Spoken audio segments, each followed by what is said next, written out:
বাংলাদেশের সবচেয়ে বড় বাজার বোলপুর বাজার, বড় বড় সুপারি পাওয়া যায়, দেখছেন মাটি সুপারি সব।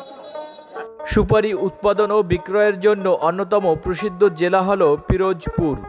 কালের বিবর্তনে অনেক ফসলের চাষ হারিয়ে গেলেও ঐতিহ্যবাহী এ ফসলের চাষটি এখনও টিকে আছে এ অঞ্চলে। দূর দূরান্ত থেকে স্থানীয় কৃষকরা সুপারি বিক্রয়ের জন্য শিশির ভেজা সকালে ছুটে আসেন এ বাজারে। এ অঞ্চলের সুপারি গুণমানে ভালো হওয়ার কারণে দেশের বিভিন্ন অঞ্চল থেকে পাইকাররা এসে কিনে নিয়ে যান। কম 500 টাকা কুড়ি, বড় বড় সুপারি 500 টাকা। আপনাদের সুপারিগুলো কোথা থেকে আসে? এটা আমাদের দেশের গ্রাম থেকেই আসে, এই হ্যাঁ স্থানীয় সুপারি।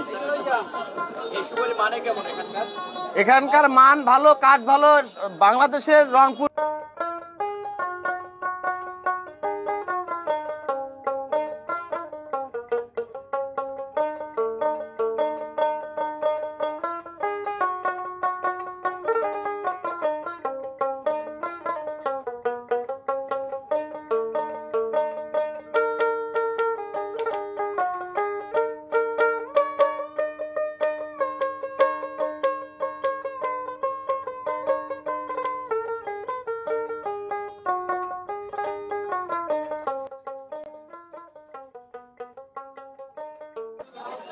আপনাদের এই বাজারের বয়স কত? বয়স অনেক দিন, আমার জন্মের আগে থেকে আমার বাপেও দেখছে, দাদা দেখছে, খালু দেখছে এই বোলপুর বাজার। এই সুপারিগুলো আপনাদের কি স্থানীয়? হ্যাঁ, সব স্থানীয়।